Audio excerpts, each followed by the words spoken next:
Hello and welcome everyone to the Rage of the Abyss intro. Normally this is going to be a recorded video where you'll see me talking and then I'll toss over to Jerome and he'll introduce us to some cool strategies, but we decided to do it live this time. You know, it's been an incredible year. We're here at the Konami studios where we started off this year with the quarter century celebration. It all took place right here, just right behind us. Jesse Cotton became the ultimate, undisputed Duelist Series winner. He went on to win YCS Sacramento, and now he's a Master Duel World Champion. So much has happened this year, and there's still so much more to come, including our last core booster of the year, Rage of the Abyss. It's going to be a really exciting one. I'm excited to be here. I'm Billy Brake, and as I mentioned, joining me is Jerome McHale. This is a really fantastic set. I'm excited about so many cards from this set.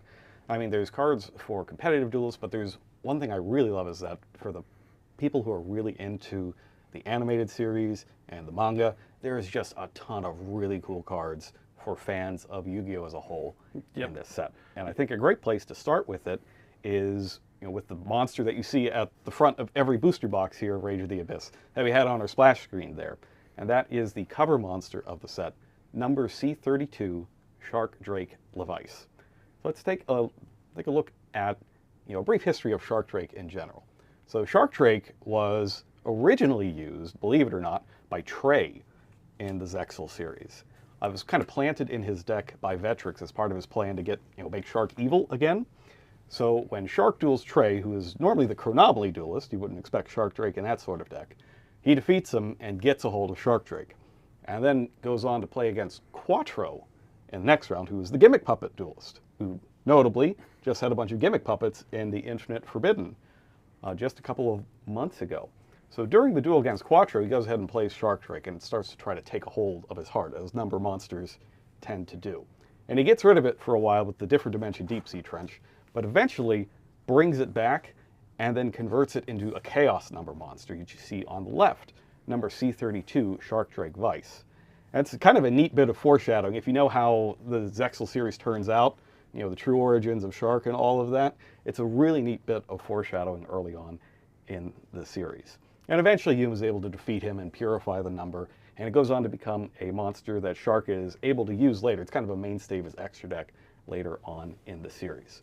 So that's where Shark Drake has been. Now let's take a look at where it's going with this new monster, number C32, Shark Drake Levice. Here it is, you can see it right there. So the original Shark Drake Vice was summoned kind of like Yuma's Utopia Ray, or he's able to just slap it on top and it stayed being rank 4. This one is closer, it's kind of a mix between that and the Barian rank ups that happened later. So the original rank ups, the monster keeps its rank. It doesn't actually rank up, it just changes. This time, it changes rank. It goes up to rank 5 like normal. But it's still a summon that you just do from the extra. You don't actually have to activate a spell card, but that part of it's kind of reflected. You can discard any spell card and place this monster on top of one of your Shark Drakes. So you can make Shark Drake, put Vice on top of that, and then use a spell to put this on top of that. And it retains some of the effects as well. So for example, you can attack multiple times to deal lots of damage. This could just attack twice. You can also zero out the attack points of an enemy monster as well. You can drop it to 0 and negate that monster's effects as a quick effect whenever you like. And there's no 1,000 or less life points restriction like the original Shark Drake Vice had either. And you can't even hide from this monster in defense position either, because it'll also deal piercing battle damage to the opponent. It starts off at a pretty mean 3,100 attack as well. So you can do a lot of damage with this card really fast. It's not that hard to make, especially if you use some of the other Shark-related cards that are in Rage of the Abyss. If you take another look at the art there, you can even see that it's got design elements from the number 17 Leviathan Dragon, Shark's original number monster. Yep, there it is. See with like the tail. Right, the scales on the tail and all that sort of thing. This monster is really cool, especially if you're a fan of Zexal, because it kind of traces the entire arc of Shark's character throughout the show, both in its artwork and its effects. So I like this card a lot. It's a great cover monster for the set, and there's even more Shark cards in the set to take a look at as well. In fact, you've summoned a lot of Leviathan Dragons in your time, haven't you? Wasn't that kind of like your era? Yeah, 2011 was a pretty big year for me as a TCG player. Yeah, the number 17 Leviathan Dragon, one of the go-to rank 3 monsters from the start, as you mentioned. Huge anime tie-ins, but also one of the stronger monsters with Tour Guide from the Underworld. Being able to go into that 2,000 attack, detach material, immediately have 2,500 on that first turn was quite impressive, back in the day. It wasn't quite one of the first Xyz monsters, because the starter deck came out first with Utopia and the like. But it was part of the first set Generation Force that had Xyz monsters in it. In fact, there were 8 of them in total in that. And let's just see if your memory works very well. Why don't we play a little quiz right now? We've got the Generation Force Xyz Monster Quiz. And you can play at home as well. Just don't even think about using the card database, or I'll know. All right, so there were 8 total. We gave you number 17 Leviathan Dragon for free. And let's see. Turn this way. I'm going to keep my eyes on you. Make sure you're not using the card database either. All right. Let's see. So see if you can identify these Xyz monsters from Generation Force. Here's the first clue. This Wind Aqua monster was once a crucial component of a popular Dark Warrior deck. Wind Aqua. So that typing pretty much gives it away. I'm going to think about Dark Warrior. There's definitely a lot of Dark Warriors. Armageddon Knight's going to be one of my first go-to thoughts of that. But when you see Dark Warrior deck, I'm thinking about strategy. What's a Dark Warrior? I got to go Phantom Knights on that one. Phantom Knights do like to banish themselves. There is a Water Wind Xyz in Generation Force that loves to special summon from the banish pile. It's got to be Leviair the Sea Dragon. It is, in fact, Leviair the Sea Dragon. And you are correct. It was used to special summon back those level 3 Phantom Knights back in the day. So Silent Boots, Ancient Cloak, all that good stuff. Next. This rank 3 monster was the very first monster to be Xyz summoned in Yu-Gi-Oh! Zexal. Ooh, this one's tough. First one in Zexal. Rank 3, I know Shark has one of the earliest duels.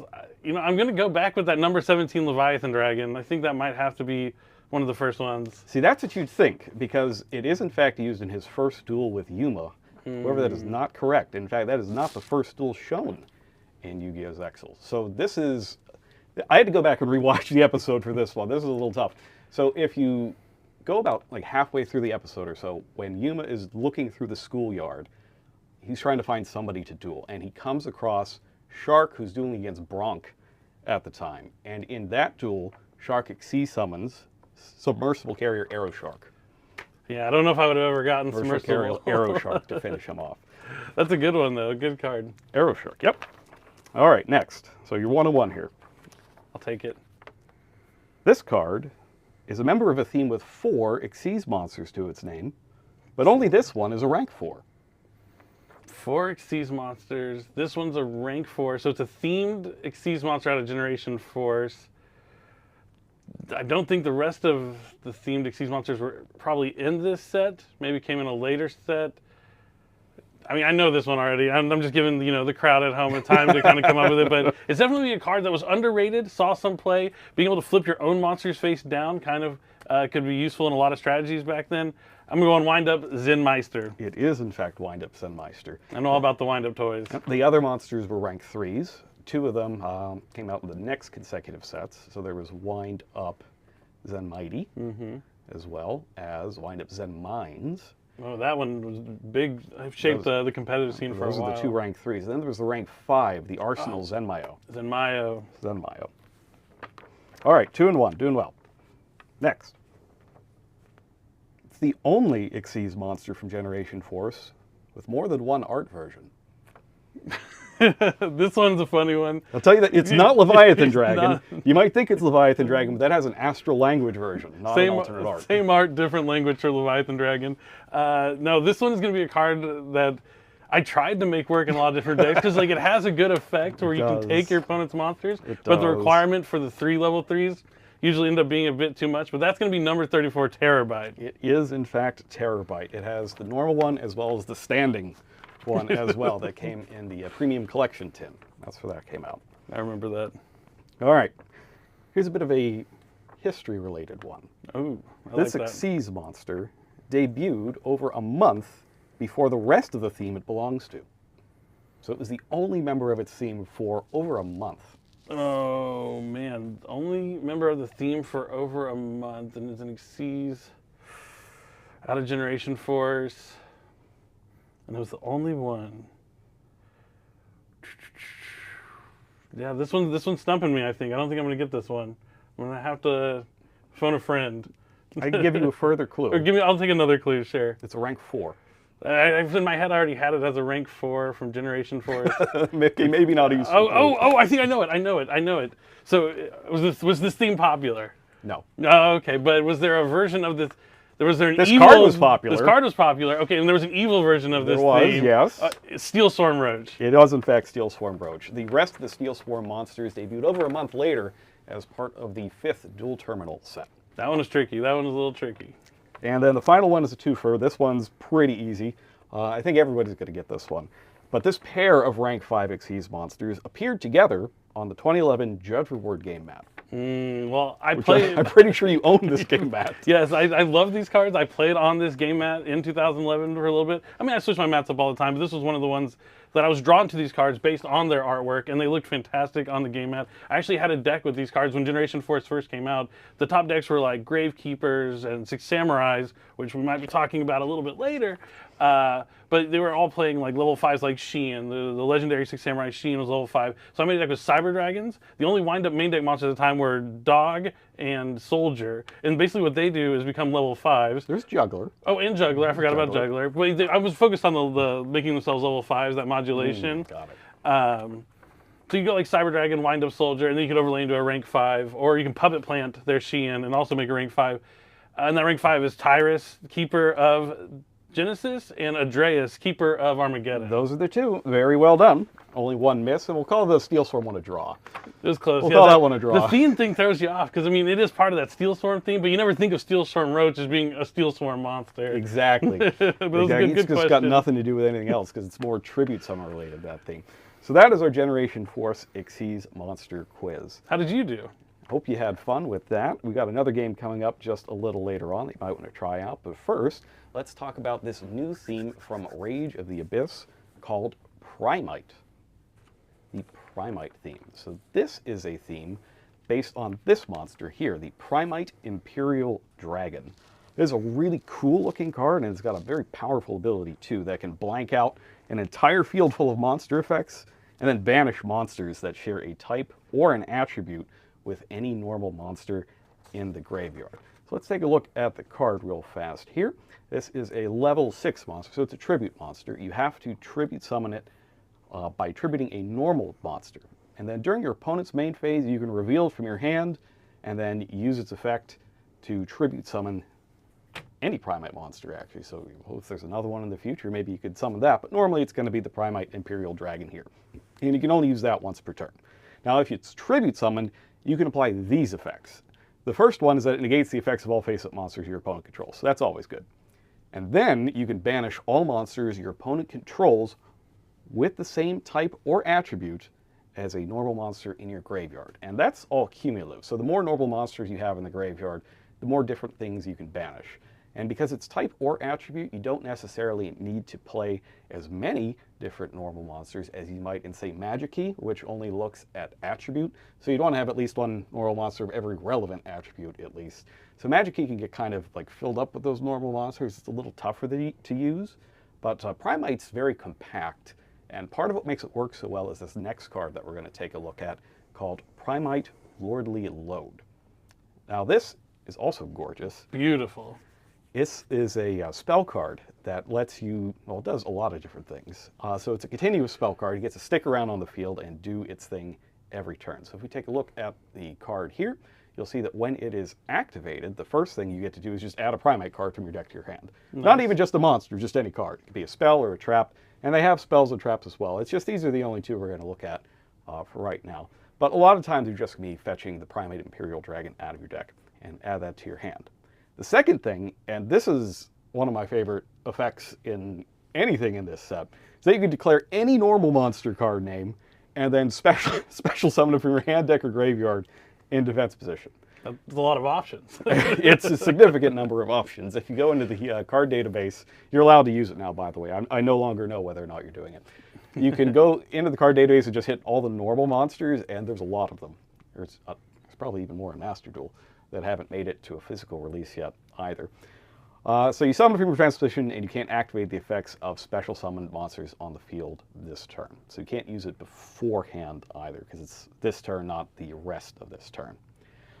But it's any normal monster that you want. And then normal monsters and Primite monsters also gain 300 for each normal monster with a different name in your graveyard. So you might want multiple different ones. In fact, you're probably going to need multiple different ones, at least enough to kind of cover your bases in terms of what you want to banish with Primite Imperial Dragon. And that's going to lead into our next little game. So obviously it's professional football season now. It's college football season as well. And I hope that everybody enjoyed the video from Jamal and George that we showed at the World Championship. If you haven't seen it yet, that's on our page. You can take a look at it afterwards. Really good. But in honor of football season, my team's 3-0. Well, it was the first time in a while. It's first time in a few years my team's 3-0. Another thing we do a lot around football season is fantasy drafts. So True. I figure we should do a Primite normal monster draft. So I'm going to ask you to put on your general manager hat. I'm going to put on my president of normal monster operations hat. And we're going to do just a quick draft of, let's go 3 normal monsters that you might want to play in your Primite deck to try to get as much coverage as possible without diluting the draws in your deck. So I will give you the first pick. Which normal monster would you like? Well, I'm going to assume we're going to not look at the Anotherverse selection of cards because that's pretty... You don't have any. Yeah, I don't know any, but I would. If you do want to go check out Anotherverse Dragon, Anotherverse Glutonia, and Anotherverse Solaria, all excellent targets, because not only are you going to be showing off, but they have a pretty good type and attribute distribution. But ignoring those cards because I don't have them, I would love to get my hands on one day. But so you're wanting to look at types and attributes. So I mean, right now I know a lot of the attributes a lot of people are looking at are fire for sure, because lots of fire cards out there, Promethean Princess, all sorts of things you want to get banished, not have to deal with them. So I'm going to go with a fun one, but it's also solid. Okay. Something from the Pegasus versus Yugi duel in the first series, and that's going to be Ryuran. I know a lot of the older players definitely remember having some sort of like nostalgia, kind of an attachment to that card, because it's one of like the bigger monsters you ever saw like as a kid, where you're like, oh man, I can actually get my hands on this card. But yeah, I'm going with Ryuran. It's a fire dragon. He's in an egg. Looks like something bad's about to happen. I'm going Ryuran as my first pick. I think he's hatching. Yeah, he's like, that's what's happening there. He's hatching a little bit. All right, so you've got a fire dragon, so you can take out Fire Kings and Snake Eyes and that sort of thing. Tenpai dragons. Well, they're all fire dragons. They're double hosed. Yeah, the fire. They're in a bad way with Ryuran there. I think a fire monster as a first pick it's kind of a given. You have to, given that so many of the most powerful decks right now are fire decks. However, there's one thing that I think your Ryuran pick misses. And I'm glad you didn't pick this other monster, because there's only one normal monster in the game that matches the attribute and type combination that I want here. Okay. So I want something that can hit Snake Eye and Fire King and Tenpai Dragon and Yubel. Oh. So I need a Fire Fiend. Good. There's only one, and it's Dokuro Yaiba from Pharaoh Servant. No, that little flaming skull. The little flame one, yep. It's a level 3 Fire Fiend monster. So you could even summon it with Tour Guide if you wanted to add some rank 3s into your deck that way, and maybe not have to use Primate Lordly Load there. But that, I think, gives me the best coverage of all of the main decks with just one monster, is Dokuro Yaiba. So I'm going to take that as my first pick. Yeah, if I could say its name, I probably would have picked it as well. Just kidding, Dokuro Yaiba. Well, now that I've heard you say it, but that is an excellent. Yaiba. That's definitely an excellent pick. Gonna want to keep it out there. Gonna go dust off some of my old cards and see if I can find one of those. It was in LC 25th. Right? Oh, Pharaoh Servant was back for that. That's right. Yeah, Pharaoh Servant did just have that recent, somewhat recent release now. So definitely probably have those lying around somewhere, or I can ask one of my friends who might have one as well. But second pick now to me, right? Second pick. So second pick, I know when I'm looking at this, I use Yu-Gi-Oh! Neuron. In Yu-Gi-Oh! Neuron, you can go through, filter normal monsters by the type you want, the attribute you want. Then you can be like, just show me the highest attack one, or you can show me the lowest attack one, so it can be something you can normally summon. But this one isn't a card I've ever used before. and I believe it is out one of the starter decks, and that's Suppression Collider. Suppression Collider. That's one of the cybers. Yep, Dark Cybers, because I'm always worried about those Cybers pile strategies. I want to make sure I have something that can wipe those out. They fill up the graveyard pretty quickly. They put a lot of monsters on the field, and usually when you get those monsters off the field, they don't have too many ways to keep extending their plays past that. So yeah, I definitely want a Cybers in my deck, and Suppression Colliders I think it might be one of the stronger ones, at least according to what I looked up on Yu-Gi-Oh! Neuron when it comes with that attribute and type. Yeah, in terms of attack and defense, it's kind of big. It's a level 8, right? Yep. So it's fairly huge. Yeah, dark monsters, always good to get rid of, I would say. Cybers monsters, so one of the interesting things with Cybers is that it's a type that a lot of decks only get access to from their extra deck. But a lot of those cards are really nasty, so it might be worth negating their effects and getting them off the field. So for me, when I'm thinking about normal monsters in my deck, I always want something that has some kind of other utility. So Dokuro Yaiba is just kind of the perfect first pick because it's, it hits all the things I want, and it's level 3, so I could add a different extra package of, the tour guide to my deck and get access to different extra deck things that way. So I'm going to lean kind of that same way with my second pick as well, and I'm going to pick Psyframe Driver. Everyone wants a driver, yeah. I'm going to draw it every time, so maybe I'm not going to get to summon it out of the deck with Lordly Load. But by adding Psyframe Driver to my deck, not only does it give me what I need for the Primite monsters, it also lets me use Psyframes. So when I go second, for instance, I can have the 1 Gamma, I can have something to knock out spells. Delta, yeah. If I need it, Delta. I think, and it's light and psychic, so you can also take out a bunch of, say, ritual beasts, for instance, if you needed to, and keep them temporarily gone anyways. So I think I'm going to go with Psyframe Driver as my second pick. Yep. I like that. I like that. I think light is the attribute that I overlooked on my draft here for this one, but definitely key to have that around. Also, just the fact that you can play Gamma, it kind of just works itself way right into it. I really like that pick. That's one of my favorites for sure. But last pick, going on the route where I'm going to be talking about Rage of the Abyss. We got new water strategies. We haven't got there yet, but obviously you've seen the cover card is the new Shark Drake Vice. And there's also plenty of other water monsters in the Abyss to be discovered. So I'm going to go with the Water Worm, and it's, basically a normal monster strategy already, and that's the Phantasm Spiral Dragon. Obviously, that whole theme kind of works with cards while you have a normal monster. When a monster is summoned, you can actually do sort of different things. So it's kind of along the same line of what else can I do with this normal monster that I'm summoning from my deck. And I think Phantasm is probably a Water Worm. Also has a lot of good coverage as well. So if you don't have dragons, you're going to take out those dragon-adjacent worm monsters. Or, plenty of water monsters to be going after as well. Worm's an interesting one, just in case, the Tenyi show up again, or Sword Soul, or anything like that. Having a worm monster could be really helpful there. I've noticed all of your picks are really huge monsters. Like, they're all level 7 or 8. Yep, I'm trying to summon a big monster from my deck for free. I'm not worried about drawing it. I'm a little worried about drawing because I do it all the time. So Psyframe Driver is probably as the biggest risk assessment, risk that I'm willing to take there. So for me, I also picked a water monster as well. I've seen all the cards in Rage of the Abyss. I know there's a lot of really good water monsters that I would like to banish. That I'm also going to stick with the idea of having a normal monster that could do something else for me when I summon it out of the deck, even if I can't use special summon monster effects that turn. And I'm going to take Guard Dragon Justicia. Guard Dragon Justicia. It's a level 2 Water Dragon Tuner monster. So I have a way to summon a tuner out of my deck. It's a dragon. Not every dragon out there is going to be a fire monster. I'm going to run into that one Blue Eyes player, right? And still make sure that I have a dragon to take out all of their stuff. And obviously, we're going to talk about water monsters a little more, so that's pretty obvious too. But I think that is going to be my third pick there. So, your picks, just to sum it up, you had Ryuran, Suppression Collider, and then Phantasm Spiral Dragon. And I picked Dokuro Yaiba, Psyframe Driver, and Guard Dragon Justicia. I think my draft is way better, personally. I know you like yours, but if you have an opinion on which draft is better, we'd love to hear it. Go ahead and post that to our official accounts with hashtag YugiOhTCG, and we will take a look at them and argue about it over lunch later. Again. Again.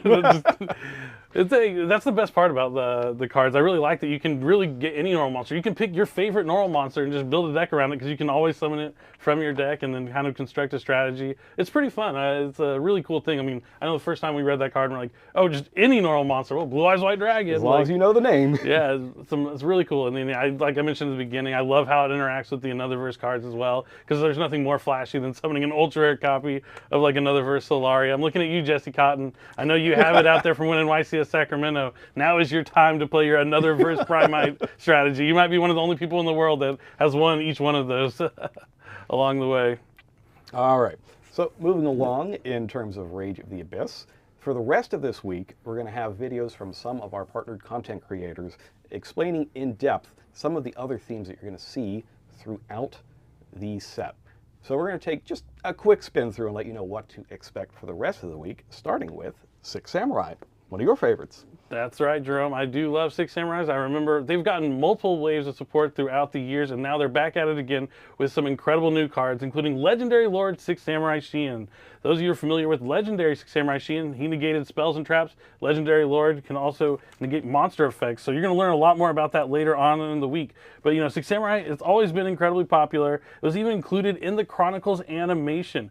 That's something, if you haven't seen, you want to go check out. We also have that on YouTube, but you can see that Six Samurai monsters come to life in that really cool animation that we have. But the new crop of Six Samurai cards is headlined by the Legendary Lord Six Samurai Shien, and which is an incredibly powerful new synchro monster. Now, you can learn more about it and the other Six Samurai cards in Rage of the Abyss later this week from Pheromone. As Joe mentioned, later this week, Pheromone will be doing an in-depth look into the Six Samurai cards, and there's a lot more to be discovered as well, so make sure you keep an eye out for Pheromone's video coming up this week. All right, I'm going to look forward to that myself as well. And then coming up after that, we're going to get into the latest in the developments of the storyline involving Diabellstar the Black Witch and the Sinful Spoils. So, here's where we are so far. In Legacy of Destruction, Diabellze showed up, and a lot of things went very wrong very fast. Then we had a flashback in Infinite Forbidden to, well, who knows? Whose memories are those? And now we come back to the present day, where Diabellstar has been imprisoned alongside the Goblin Bikers. So she's in jail along with the Goblin Bikers, and she's going to have to accept help from her former pursuers if she's going to want to get out of this. You can see her there in the background here. This is Goblin Biker Grand Crisis. I didn't even notice her. It was like a Where's Waldo kind of Yeah, thing. she's just kind of chilling back there while everybody else is freaking out. Always calm and composed, usually. But, so there's Goblin Bikers in this set as well. And actually, Pheromone is going to be taking a look at those too during his video as well. So it's kind of the warrior type videos. So, moving on, she has to go ahead and break out with the help of the Goblin Bikers. You can see her there, again, in the corner, kind of surprised at the way in which they were able to drill through the walls there. But there's a reason that she's in jail with the Goblin Bikers. And frankly, no matter how far or how long you run, you cannot outrun your past. And that is what Diabellstar is going to learn here in this set. And you're going to be able to add some of these cards to your deck as well once Rage of the Abyss comes out. There's the new Azamina monsters, which are extra deck monsters. They're all fusion monsters, as well as some Sinful Spoils that go with them. Here's another one as well. If you take a close look at these, what happened to my wolves? Some of them might look a little familiar, like some older monsters that you might have seen in the set prior. I wonder what that's about. Well, moving on, we'll just have to figure out, what are they? How did they get here? Diabellstar seems like she's escaped, but something else is there with her as well. There's a lot of strange things afoot out there in the rain. Horrible transformations kind of just taking over characters that you might recognize from a previous set and turning them into these unknowing monsters. As we head along and see what effects the Sinful Spoils have on them. And we can't forget about Diabellze as well. This whole thing was kind of triggered by her sudden reappearance in Legacy of Destruction. What exactly is her role here? We'll have to find that out as well. And you'll be able to learn all about all of these things later this week. I've got a video by Rev's Cards. Who's going to be taking a look at all of these later this week, but not the Gobblebiker. So the Gobblebiker is going to be with Pheromone, along with the Six Samurai, and then Rev's is going to take a look at all of these Azumina cards as well as the Sinful Spoils in the deck. These cards are really powerful and they're really cool looking as well. So make sure you don't miss that video. It's going to be a good one. That's right. And now moving on, we still have more things to look at. This is something that I'm really excited. I know a lot of people who followed me as a player knew that back in the day I did play a lot of Mermails, a lot of Atlanteans, and now they're back here with Rage of the Abyss. With we're finally getting some water monsters, right? We've all these light monsters, dark monsters, earth monsters, samurai monsters, but now we're going to get some honest to goodness water monsters. And if you're wondering, why are we making sure to get those water monsters as part of our normal monster draft earlier? This is going to be why that's the case. Yeah, definitely. Because, I mean, these cards aren't just like new cards that you might use. They're incredible cards that really elevate old strategies like Mermail. So let's go ahead and take a look at the artwork of some of the cards that we're going to be seeing for the Atlanteans and the Mermails in Rage of the Abyss. In fact, not only are there Atlanteans and Mermails, some of them count as both, including Abyss Shrine, the Atlantean Spirit. Very beautiful card. You can see her with that treasure there. And not these monsters will make it easier to find the monsters you need when you need them. You're going to also have Mermail, Shadow Squad, looking awesome. I mean, some of this is my bias for the Mermail cards, but I think they look incredible. And you're going to learn more about these cards this week and how they're going to fit into the Atlantean Mermail decks from MST.TV. He's going to have a video about these cards that is going up on Tuesday. I think it's a good fit for him, right? He really enjoys strategies like this where you can do a lot of different stuff and really just take it to your opponent. Yeah, it is a pretty big combo deck. You can do a lot of crazy things. I've seen, when we were playtesting some of the cards, you could get a bunch of totally awesomes onto the field. Besides the Abyss is another really cool card, really incorporating the strategies together and how they're going to fit into our current meta. But that's not the, the whole thing is that they have this whole war going on, right, between the Atlanteans and the Fire Kings, right? Oh, so it's a little unfair, right, if we're only representing one side of the conflict, right? Yep, so here it is. That's right. We can't just move on without forgetting about this feud. Rage of the Abyss might be the Atlantean territory, but that's not stopping our powerful new Fire King. That's right. It's Fire King Courtier, or Courtier, depending where you're from, Alconix, from joining the fray in this set. This card is going to take Fire Kings really to the next level. If you just normal summon Fire King Courtier Alconix, you can destroy a fire monster in your hand. Add the legendary Fire King Ponix to your hand. Since a fire was destroyed, you can special summon that Ponix. The Ponix can get you Fire King Sanctuary, which gets you to Fire King Island. The Fire King Island can then destroy the Alconix on the field to add the Sacred Grunix. Alconix can then use her effect when she's destroyed to summon, that's right, the original Fire King High Avatar Grunix from your deck to the field. Then the Grunix will summon from your hand to the field. You can then destroy Fire King High Avatar Arvata to special summon back that Alconix. And just from starting with that one Alconix, you now have 4 monsters on your field and plenty of ways to go. You can go into Promethean Princess, bring back the Arvata, so you're going to have some protection from monster effects. And then you could use cards like Diabellstar, Wanted, Bonfire, Original Sinful Spoils, and continue your strategy from there as well. It's really a big game changer for the Fire King strategy, so you're not going to want to miss out on getting your hands on Fire King Courtier Alconix. And those of you who play Master Duel already know how good this card is, as it is in Master Duel. I could tell that you played a lot of Master Duel. I can tell.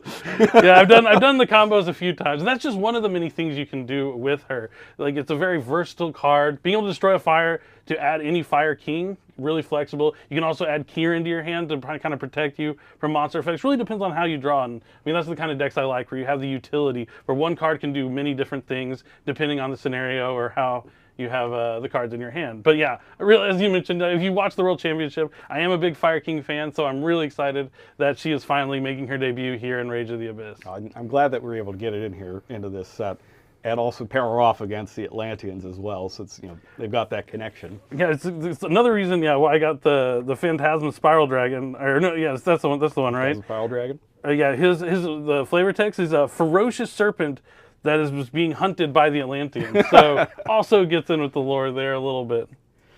All right, so I promised at the start that this is going to be a great set for fans of the various Yu-Gi-Oh!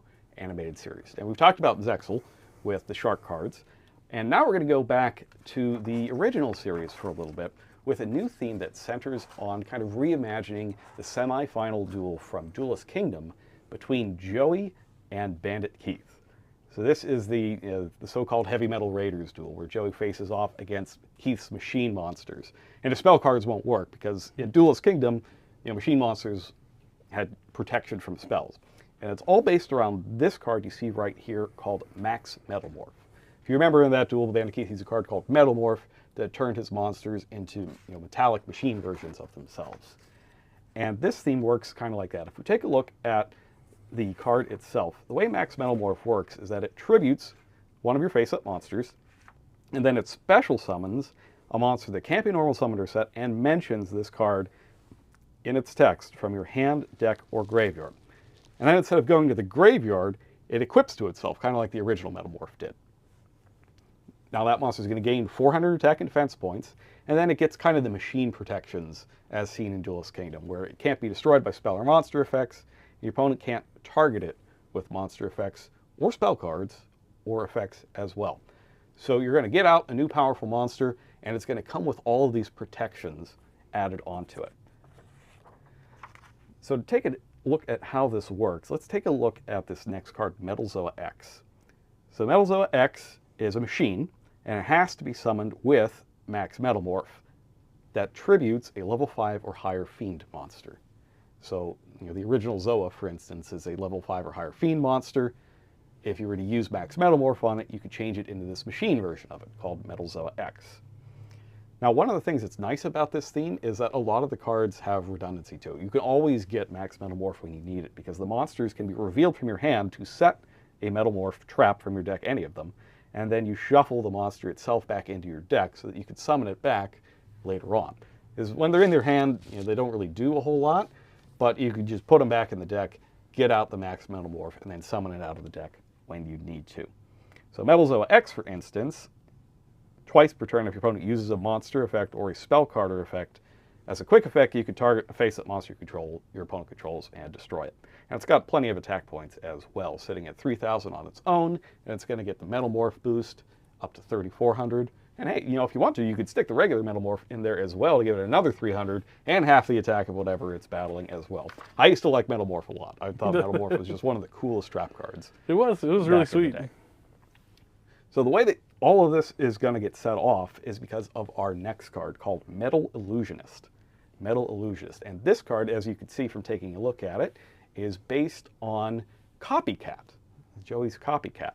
So if you remember how the duel went in the original Duelist Kingdom, and you take a little close look there in the center of the art, you can see a little Easter egg that kind of explains how this card was used in the duel, and also how you're going to use it here as well. So Metal Illusionist, when it's normal or special summon, you get to set any Metalmorph trap from your deck. Then, if Max Metalmorph is already in your graveyard, you can draw a card. So if you already used a copy of it, or you got a second copy, you can get an extra card off of this. Notice that it increases its level by 4 during your opponent's turn. That'll make it level 5, which means you contribute it for Max Metalmorph and get one of these monsters. And then you can declare another monster type to change its type as well. So for example, if we wanted to make Metal Zoa X, we would declare Fiend, and then during our opponent's turn, it would become a level 5, and it's still a Fiend, because it's until the end of your opponent's turn, and then you tribute it off to summon Metal Zoa X, and there you go. You got Metal Zoa X. So this card is extremely important to the strategy as a whole. So it can act like any sort of fulfillment role that you need to get out that metal monster that you need. Exactly. So like any metal monster that you make either in this set or in future sets, you can just change Metal Illusionist to whatever type it has to be, and then you can get the Max Metalmorph as well, and everything is golden. Really cool card. Now, what's kind of the payoff for this, you might ask? Well, we've already seen Metal Zoa X. Now let's take a look at the Joey portion of the equation, which is Red Eyes Black Full Metal Dragon, our next card. It's very angry, as you can see there, but it's also a really cool monster as well, and it's really powerful to boot. So it starts off at 3,400 attack points before you even equip the Max Metalmorph onto it. and you have to tribute a level 5 or higher dragon monster with max Metamorph in order to summon this. It also has the same effect as the other ones, where you can put it back in the deck and set a Metamorph trap. But the key part of this is that it acts kind of like a Borreload Savage Dragon type effect. If your opponent activates a card or effect, you can negate the activation, but instead of destroying anything, what you do instead is you can inflict damage to your opponent equal to the original attack of one attack position monster that they control. So it's not any attack position monster on the field. You can't just use it to fire off 3,800 or whatever at your opponent whenever you like. But, well, let's say they summon, Stratos. The classic go-to. They summon Stratos or anything like Stratos, activate its effect. You can negate the activation and hit them for that monster's attack points. Pretty strong. Original attack points. And I like that the Metamorph, max Metamorph requirement is the level 5 or higher dragon. There's a lot of good level 5 or higher dragons. So you can really just kind of splash this into any sort of dragon strategies you already have that might have like the Bestials or something like that. Yeah, that's exactly what I was thinking, is that anything that has a Bestial can suddenly turn into Red Eyes Black Full Metal Dragon. So you might even see this in decks that aren't necessarily the max Metamorph deck. Cool. As just like a side package. It's so easy to get max Metamorph out of your deck. You only really need to play one of them, because any monster you want to summon with it can set it directly from your deck instead. Yeah, that's really cool. I think that's a huge advantage of the strategy. You don't have to worry about drawing a card that's useless in your hand. Can always make it useful. Really like that. So I wouldn't be shocked if you see that card moving forward. It's a really cool one. It starts at 3,400, goes to 38, does a lot of damage, negates things. Love to negate things. That's what was... That's the Jamal Williams yeah, agrees. He loves to negate things. That was my favorite part. I mean, I won't spoil the whole interview, but his response to what kind of player he is, not to spoil it, but yeah, it's so good. If you haven't watched the Kittle and Jamal Williams video just quite yet, you should go check that out after this video, of course, because you definitely don't want to miss the end of this video, because we still have plenty of surprises to come. But our next thing we're going to talk about is going to be the Invincible Engine of Destruction. That's right, there is a new monster who may look familiar to you, and that is going to be the Heart of the Blue Eyes. Moving from Red Eyes to Blue Eyes. Hey, if it works, it works. I love seeing like these cards that I love from being a kid, getting new ways to work with. I mean, there's always been so many different Blue Eyes cards, but this one doesn't really work with the other Blue Eyes cards. It works with the Millennium Aunt cards. This is a very special Blue Eyes. It's a very special Blue Eyes. It's the very first appearance of the Duel Monsters game, as well as the introduction of Seto Kaiba, happened in the 9th chapter of the original Yu-Gi-Oh manga. In this chapter, there's a similar scene of the first episode of the anime series where Kaiba tries to trade an entire briefcase full of cards for Grandpa's Blue Eyes White Dragon. This stands out for me because that's where you learn that it's not about the value of the card, it's what the card means to you more than anything, and that is still true to this day. This is the Blue Eyes card that inspired this Heart of the Blue Eyes. In that manga chapter, Grandpa explains the things you really treasure grow your hearts of their own, and he's proven right in Yugi's first duel against Kaiba. When the stolen Blue Eyes White Dragon chooses to destroy itself rather than follow Kaiba's order to attack. It's a really good chapter. So we actually have all of the Yu-Gi-Oh manga here in the R&D room, and that's a chapter I go back to quite a bit. It's a good one. That's right. And the powerful monster features many references to the very first duel. Try rereading the chapter and seeing how many you can find. As you mentioned, it's filled with so many call-outs, so many Easter eggs here for our cards in Rage of the Abyss. Definitely want to try and check that out. And also, on top of it being a beautiful secret rare in the set, you can also win a game mat featuring Heart of the Blue Eyes at regional tournaments during the Rage of the Abyss season, and that starts October 12th and 13th. Right after the set comes out as well. So if you want to get your hands on that card, and also a beautiful game mat featuring Heart of the Blue Eyes, now's your chance to do that. Yeah, this season's been going really fast. It feels like just yesterday when Infinite Forbidden released. It feels like just yesterday when Phantom Nightmare came out to me. I was talking about, we were just in here, I feel like, with Jesse winning the UUDS, and that was literally right after Phantom Nightmare came out. And oh, it was, huh? It was like a week later. Yep, and now we're here talking about Rage of the Abyss. It's just been fantastic. We have so much going on. But before we wrap this up with something incredible that you're going to want to pay attention to, we're going to take a quick break before our final segment where we're going to reveal the brand new Mimigul cards. Yep. All of the new Mimigul cards. They're coming up next. But first, we're going to take a quick break, and don't go away.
Hello and welcome back, everyone. Thanks for that quick, little charming break. I hope you enjoyed it. It was a nice little soothing, relaxing. I'm relaxed. I'm relaxed. I feel better now.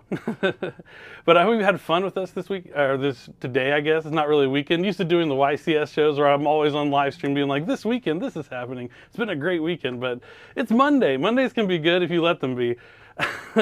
This is the best Monday I've had in a while. Yeah, I gotta say. As far as Mondays go, it's a pretty good one. Yeah, and thank you for joining us here. It's been great, but now it's time to learn about some new cards you don't know what they do quite just yet. Jerome is going to be kind enough to talk about the second wave of the Mimigul cards. So Jerome, I'll let you kind of take it away. All right, let's get back into the dungeon. So, the way the Mimigul theme works in general is that they have level 1 flip monsters that you special summon to your opponent's side of the field face down. And then when they flip up in the main phase, they do something horrible to your opponent and then come scurrying back to you. Now in this set, we've got 3 new level 1 flip monsters, as well as 2 extra deck monsters. And I'll tell you right now that they are Xyz monsters. That's going to be really important as we go through these first few cards, starting with Mimigul Armor. So if you take a look, let's look at the bottom first, where it says, during your main phase, you can special summon this card from hand to your opponent's field and face down defense position. But instead of having a completely separate effect, like the first wave of them does, what it has instead is a condition where you can special summon it to your field face up instead. That's important for accumulating materials to make these Xyz summons. The Xyz monsters are really good, so you're going to want to make sure that you have those materials available, and you can do it even if you go second, for instance, because that's one of the areas where the Mimigul deck can suffer a lot. It's very good going first, but it has some trouble going second, and being able to special summon some monsters to your field face up helps a lot with that. So if your opponent controls a monster, you can special summon this card face up on your field instead. As for the flip effect part of Mimigul Armor, this card focuses on survivability. So basically, if you go first, for instance, you want to set up, then you want to live for a turn, and then you want to be able to swing back and finish the duel as quickly as possible. And Mimigul Armor helps you with the survival part. When it flips face up, Mimigul monsters cannot be destroyed by battle for this entire turn, and then it comes back over to your side of the field. It's also got high defense points, as you can see down there, 1,500. So with the dungeon in play, the attack points will shoot up to 2,100 once your turn comes around, and above 2,000 is an important number, as we will see later. And if you take another quick look at the art right there, the box that it's popping out of, that armored box, that's the box you see on Mimigul Maker. So if you're wondering what Mimigul is being made in Mimigul Maker, here's your answer right there. It is, in fact, Mimigul Armor. Yeah, I think I really like that. Or if your opponent controls a monster, you might think in your head, oh, Cyber Dragon. Yeah. But you can still control monsters and special summon this from your hand, right? Yep. Pretty good. Just if your opponent controls a monster. I like that. It could even be one you gave them, like another Mimigul. Speaking of another Mimigul, you're going to see a lot of this next one as well. So this is Mimigul Fairy, who you might have seen before. Where did you see it before? Well, I follow our Twitter channels, so I definitely saw what the premiere event celebration card was going to be, and it appeared right there on Mimigul Charm. Got it right there. So this is Mimigul Fairy, buddy-buddy with Mimigul Archfiend, as you can see, as part of Mimigul Charm. And if you take a look at the condition for special summoning Fairy face up to your field, it's just if you control a Mimigul monster. Wow. So the key to this, I say as she has a key in a lock right there, is that it involves no input from your opponent. As long as you have a Mimigul face up, you could special summon Mimigul Fairy. It's very useful, especially if you're going first and you need to set some things up. You'll see a little bit later on, but it makes it so that drawing just Dragon is able to pull off, set up both dungeon and room at the same time, but we'll talk a little bit more about that later. The flip effect is very useful sometimes, and sometimes, well, any deck that has a lot of things that special summon from the hand. Matchup dependent? It's matchup dependent, but in the matchups where it's good, it's really good. And the flip effect is this turn you can't activate the effects of monsters special summoned from your hand. Kashtira just in tears right now. Opposing Kashtira in tears. It'll be kind of a mirror match breaker if Kashtira becomes very popular as well. But it can also shut off a lot of the Tenpai dragons, for instance, that are special summoned out of the hand later on. It won't stop Genruku, though, since that's usually going to be in the draw phase before you have a chance to use a Mimigul Fairy, but cannot activate monster special summon from the hand. Where this fits in is that if you've got your Mimigul dungeon lock set up, the only monsters are going to be played are being special summoned from the hand. So if you have, the face down and you've got the dungeon, and you can flip fairy and get it over to your side of the field, but then they can't normal summon. Hopefully they can't flip the monster because you gave it to them with a room, and then any monster that they do special summon from the hand will not be able to activate its effects. So all of that together on one card that you can also use to set off your combos on your own turn if you don't need to set it up for something else. I think you're going to see a lot of fairy in Inimical decks going forward. And you're going to see a lot of this next one in decks going forward as well. It is Mimighoul Slime. So it also has a condition to special summon face up to your field. It's if your opponent controls more monsters than you do. That's probably the least likely one that you're going to use. In fact, I am probably always trying to give this to my opponent and flip it face up. Because its flip effect is that your opponent could special summon a Mimighoul monster from your deck to their field. Pretty good. Your opponent in this case is you, the Mimighoul player, because you're not flipping this up on your face, on your field. Come on now. There's no level restriction on it. So you could either get one of the level 1s, you could summon a dragon to your field, so you could grab a spell or trap. But you could also summon Mimighoul Master to your field if you wanted as well, which gets you another monster to your hand and the ability to switch the battle position of your opponent's monsters during their main phase. Mimighoul Slime is a real good one. It's not going to win any awards for attack points, but that's fine because you're going to stack it on top of something else for one of the Xyz monsters, which we're going to take a look at coming up next. So starting off, we have Mimighoul Throne. Mimighoul Throne is made with 2 level 1 Mimighoul monsters. And if I told you that there's a monster that's based on the Mimighoul Throne, I bet you could guess what it's going to do. Has to be something. I just see Mimighoul Master all over the artwork here. Right? Like this is his seat. This is what he sits on. So of course Mimighoul Throne is going to let you special summon Mimighoul Master from your hand or deck or graveyard. You can attach a material to do that. And then during the main phase, as a quick effect, you can then have Master sit on the throne by equipping Throne to it as an equip spell that gives it plus 1,000 attack points. And then you can return cards from the field of the hand up to the number of materials that this card had on it. So if you just already had Mimighoul Master and then you made Throne and equipped it, you get to bounce 2. But if you got it out of your deck with Throne, you'd only get to bounce 1. But that's fine because it's a quick effect disruption that you can play during your opponent's turn or your turn if you need to. You just can't use both effects in the same turn. So you want to watch out for that. Generally, what you do is you special summon Master on your own turn and just keep doing your stuff. And then on your opponent's turn, when you need a disruption, you equip the Throne and bounce whatever the key card they have is. So Mimighoul Throne is the first of the Xyz monsters. It's a nice one. Oh, this one looks so cool. This one it's kind of the everything monster. It's a starter, it's a finisher, it's scary, it's cool. This is Giant Mimighoul. You can make it with any 2 level 1 monsters, so if you've got some kind of interesting deck where you're using a bunch of other level 1 special summons, they can help out to make Giant Mimighoul here. So the finisher portion of it, let's do the starter part first, and then we'll do the finisher part last. There's a lot to unpack in this card. So the starter part of it is that if it's a Xyz summon, you can add any Mimighoul card from your deck to your hand. Seems like a pretty good effect. Pretty useful. This is huge because it opens up some lines of play where you just have Dragon, and you just turn that Dragon into Dungeon and Room. So for example, you can summon your Dragon, you add Dungeon, Dungeon adds Fairy, Fairy special summon to your field, Xyz summon Giant Mimighoul, pick up Room, set Room, and there you go. You've got Mimighoul, you've got Dungeon, you've got Room. And with the stat line here, it's 1,300 attack, 2,000 defense. That means the Giant Mimighoul will go up to 3,300 attack on your opponent's turn. So it's a very intimidating card in general. But you could also use this, let's say you started with, Dragon and Dungeon or something like that, where you already have one of the cards you needed to search. You could then go ahead and weave in Mimighoul Charm as another search as well to power up your end board, which is the promo that you already know about. We'll look at it in a little bit. But continuing with Giant Mimighoul, it has 2 big ways that are going to help you finish duels, which is something that Mimighoul decks really need. The first is that your non-Xyz Mimighouls can attack directly if your opponent has a face-down monster. So with the power of Dungeon, you can get a lot of attack points really quickly and just get them past whatever monsters your opponent has.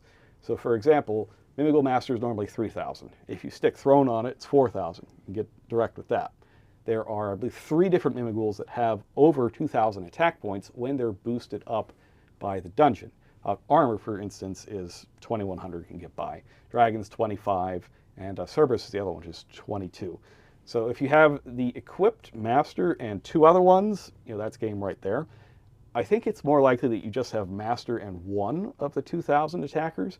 A lot of times it's going to be Dragon. So let's say you get 6,500 damage through in battle. Just a little short. Just a little short. Well, this final effect of Giant Mimighoul can finish that duel off for you. You can detach material from it, target face-up cards on the field up to the number of face-down monsters your opponent controls, destroy them, and inflict 1,000 damage to your opponent for each of the cards destroyed. So if you've got them with 2 face-down monsters, maybe you Book of Moon something, or Book of maybe you Eclipse. just Book of Eclipse first before you did all this. Things get crazy. There are a lot of ways that you can give them 2 face-down cards. But you can just make up the rest of that damage right away without giving your opponent another turn. You can do it even if they have no face-up monsters, because you can destroy your own cards with this. I'm sure that you have tribute summoned to Caius before while your opponent has less than 1,000 and just had it banish itself, right? Definitely. That's happened before. You can do that that's one of the key ways to finish things off with Giant Mimighoul. It's just a really great card that fulfills a lot of different functions. And thanks to the new flip monsters, it's a lot easier to gain materials quickly and do it either on your own turn or on your opponent's turn or both. Like you might play multiple copies of Giant Mimighoul, summon one to start your game and summon another one to finish it later on. It's a great card. Yeah, I really like that you can still give them Mimighouls and then attack directly. So you go for the damage after you give them a face-down monster, and then you clean up afterwards, as you're saying. There's a lot of cool stuff to explore with the new Mimighoul cards for sure. And moving on, the last 2 cards are 2 spells. You already know about one of them. This is the Mimighoul Charm. This is the premier card that you can win at the premier events. So once per chain during the main phase, but twice per turn, if a Mimighoul monster your opponent controls flips face up, you can randomly grab a face-down card from your extra deck, take a look at it. If it's a monster you could special summon, you special summon it to your field, but it can't use its effects that turn. And if it's not something you could special summon to your field, or something that can be special summoned at all, you banish the card instead. Now, if you just had to use this without knowing about Giant Mimighoul, you might be like, how am I supposed to fit this into my combo? But now, thanks to Giant Mimighoul, you're not going to one-card it with Dragon, but as long as you have 2 of the things that you're looking for, you can weave this in as a result and get it on your side of the field as part of your regular line of play. You get to do it twice per turn as well. So a lot of players who are doing this at the regional level are using it with Kashtira cards as well. So you could get the Unicorn Banish, and then you can get 2 more randomly chosen, and just really start eating apart these extra decks. And that's one of the things that I think is key, is that extra decks have gotten really tight lately. There's 15 one-ofs, and you need every single one of them Especially to make sure. with the Fiendsmith cards. Especially with the Fiendsmith cards as well. So taking any of that stuff out can be just absolutely devastating. And that's where Mimighoul Charm comes in here. Yeah, my favorite thing to note is it says they cannot activate their effects this turn. yes. So if you use it on your first turn, and then you're able to go after something like IP Masquerena, SP Little Knight, and then pass back to your opponent, those effects will be live again for you to use as well. So there's a lot of good cards you can hit. There certainly are. And then moving on, we've got our final new Mimighoul card, and this is Mimighoul Fork.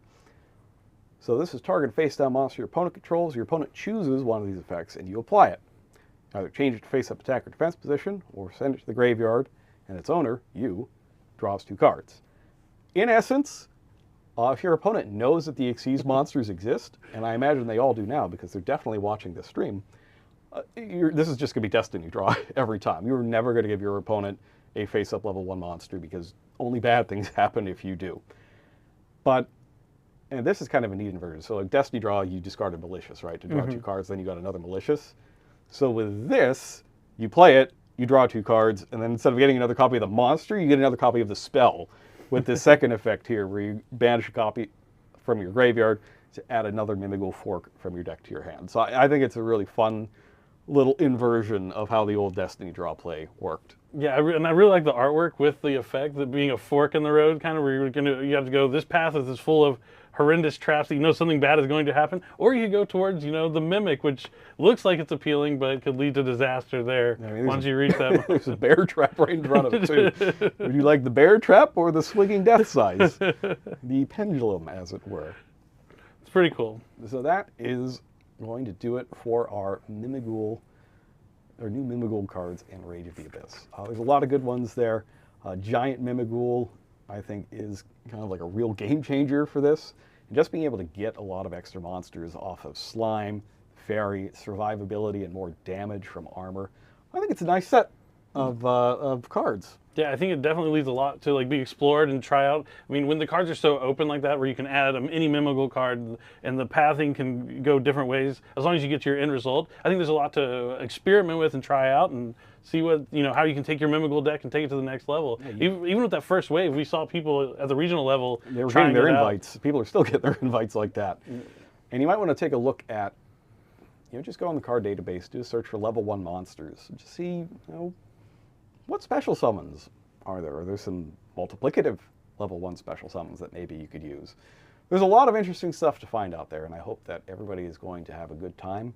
We're trying to explore the strategy and see if they can come up with the best way to play it. I'm sure Kangas will. Oh, yeah, I know our commentator Kangas is a big fan, and I'm sure he's watching right now and is excited to see this. And I thank all of you for watching our intro to Rage of the Abyss. That's right, the premiere event is going to be on October 4th through the 6th at your local official tournament store. You're going to make sure you don't miss that. The set will come out and launch on October 11th, a couple of days early. That's right, it's going to be in official tournament stores on October 9th. If you went to the premiere event and didn't get all the cards you want, make sure you follow up and get them on the official release on October 9th. This week, we're also going to be having more in-depth looks at the strategy.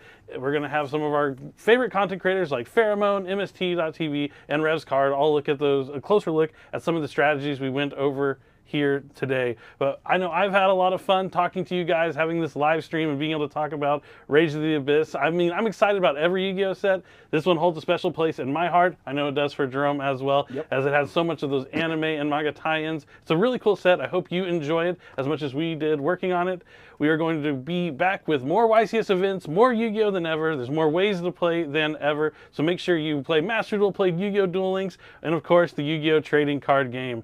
I'm Billy Brake, Jerome McHale's here. Thanks for joining us. We'll see you next time. Make sure you don't miss Rage of the Abyss. And don't forget, it's time to duel.